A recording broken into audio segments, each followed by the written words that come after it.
Hi everyone, today we're going to be talking about E-flat tuning and why us bass players sometimes do it. I say sometimes because not every bass player does, but there is a group of bass players, and I'm using group very subjectively, but there are a group of bass players that basically tune to E-flat almost religiously, and that's actually quite a key word, religious. We'll obviously talk about why now. So if anyone has heard of gospel, then this is where the E-flat tuning or the lower tuning comes from. So if we're playing bass and we're playing it in standard, which means E-A-D-G, which I'm assuming you all know, fingers crossed, hopefully. So when you're doing that, that is standard tuning, but because of the gospel guys and because of a lot of funk stuff, a lot of funk and gospel is written in flat keys. So hopefully you know what I mean by flat. If not, then oh well, try and find that out and then come back and watch this, because you definitely need to know what I mean by flat. And we're not talking about how to tune the bass in this, we're talking about why we do it. So E-flat tuning, E-flat, A-flat, D-flat and G-flat if you were playing a 4-string bass. And loads of gospel and funk players do this because a lot of brass, a lot of gospel singers and a lot of keyboard players tend to play in flat keys when they're talking about gospel music. And that is basically the black keys of the piano, but we're not playing piano, so that is cool. Anyway, that basically is how we do it. I'm going to show you 4 songs, and all of these are recorded in E-flat tuning, and you should know all of them, and then I'll talk to you about why. So our first one is a really legendary song. I'm going to play it, see if anyone can guess before we get to the end of it, and then obviously I'll tell you what it is.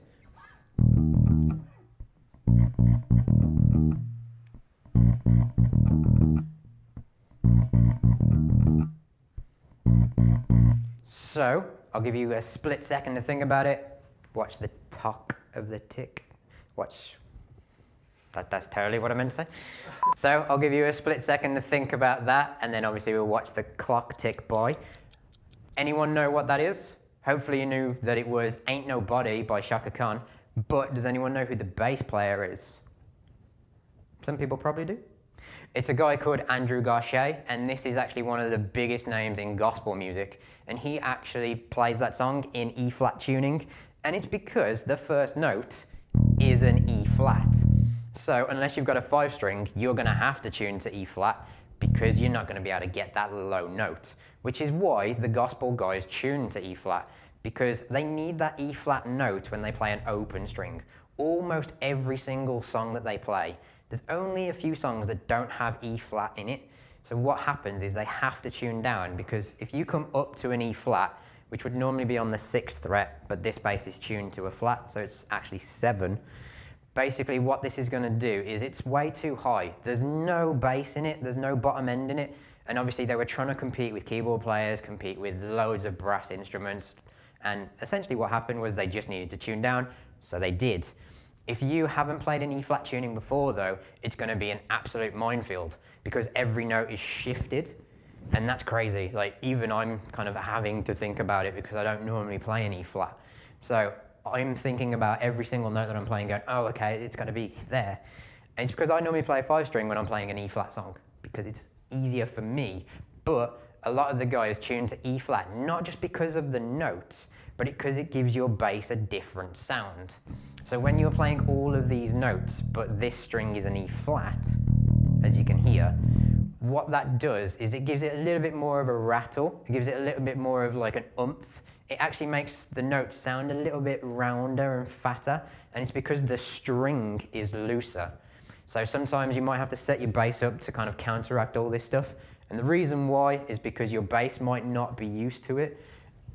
Just one of those things you've got to think about. If you want to do E-flat tuning, then obviously just change the string height, all this kind of fancy stuff, and if you don't know it, then you will definitely know it by the end of your bass education, which is good. So that was our first song. I'm going to play the next one. It's another legendary funk song, but it was influenced by gospel because a lot of the stuff we're talking about is gospel music. So everyone should know this, but I'll play it and then give you a second to think about it.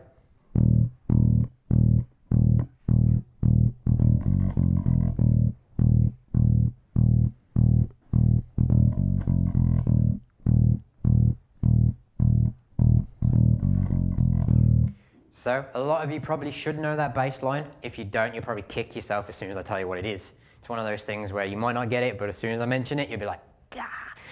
It's just one of them. So that was Superstition by Stevie Wonder. Obviously, technically not a gospel song, but massively influenced by gospel. And Stevie Wonder tends to play a lot of black keys on piano, and it's just because he tends to kind of favor the flat kind of tuning and the flat keys. So once again, this song uses an E flat, low E flat. So if you've got a 4-string, you are not going to get that E flat. You need to down tune it. Hence why this is another song that bass players play with E flat tuning. So that is obviously a really good kind of introduction into how it went from gospel to funk. And it's just because they're both influenced by each other.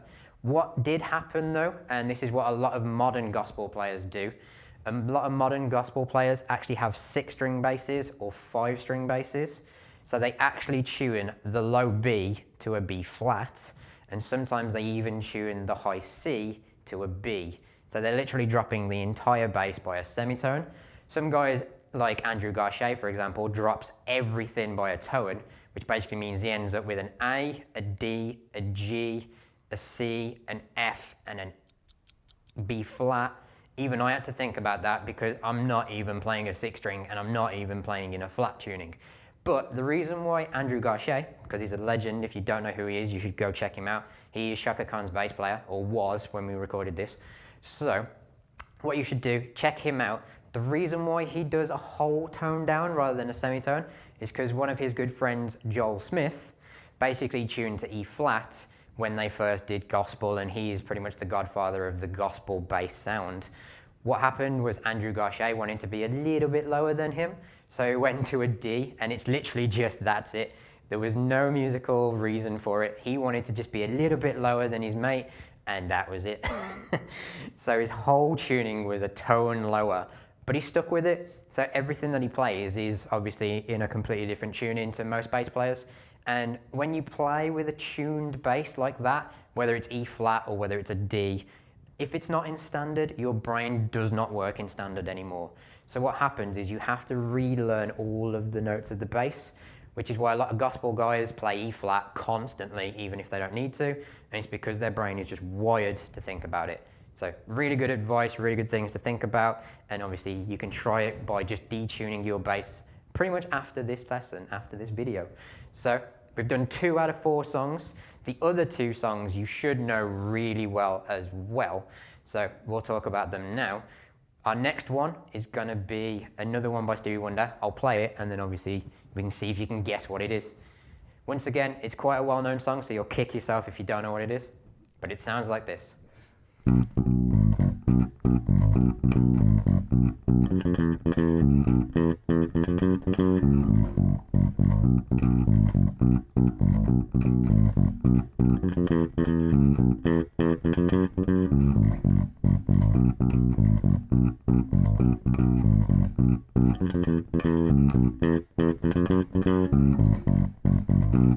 So that was another one by Stevie Wonder, as I mentioned before I started playing it.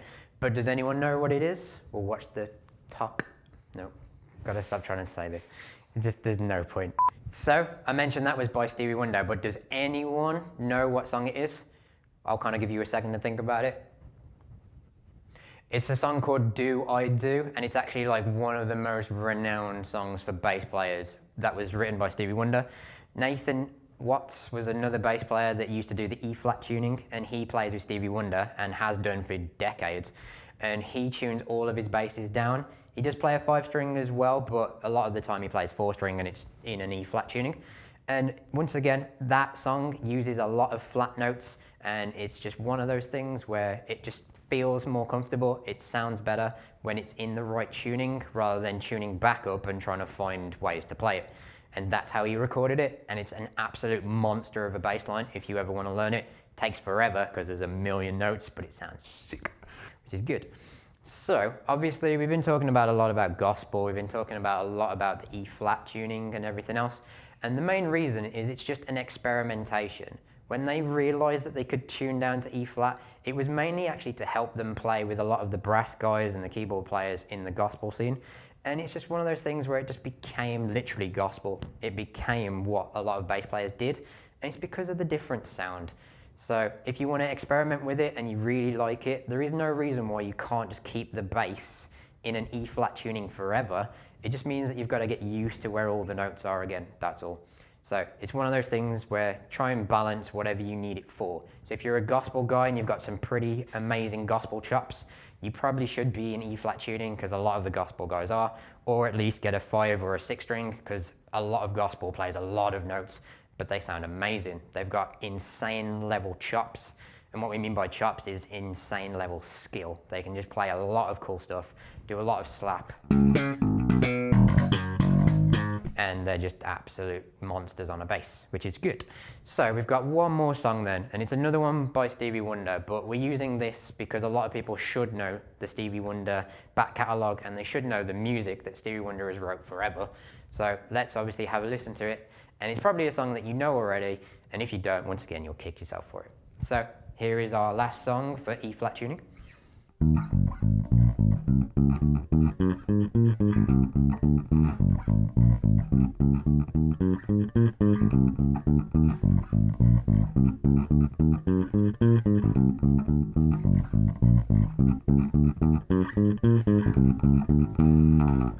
So, give you a split second to think about what song that was.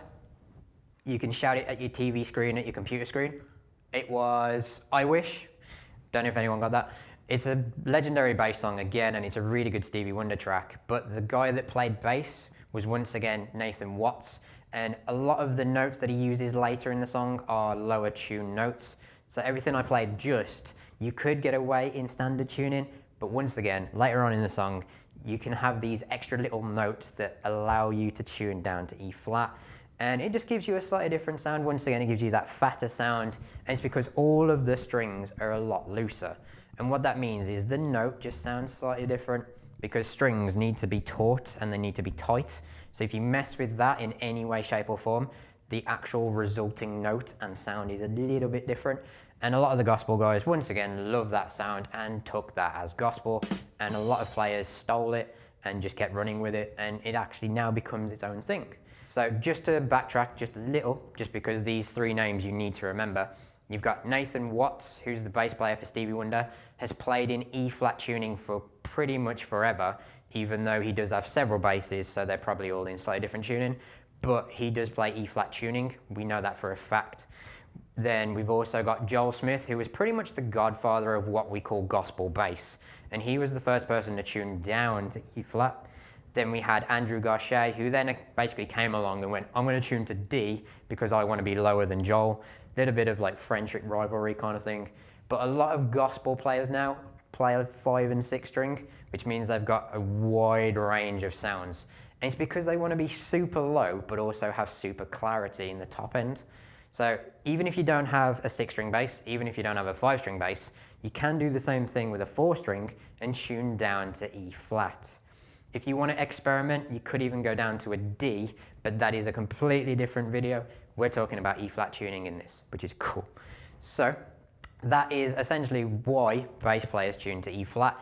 If you do have several basses or you do want to experiment with it, give it a try. You might actually love it. It just means you've got to remember and relearn all of the notes on the bass, because they have all shifted down. So experiment with your E flat tuning. You might love it, which means you've took the first step to being a gospel player without even learning anything. That's epic. Obviously, to become a gospel player, you do need some serious chops. So just obviously experiment with it. You can get there. Everyone can learn gospel music. It just takes a little bit of time. So if you enjoyed this lesson and this content, hit subscribe to follow us on YouTube, where you'll get access to loads of other cool stuff. And if you want more in-depth breakdowns and you actually want something more in-depth for your bass education, go and find us on Patreon and become a patron. And then obviously we'll see you there.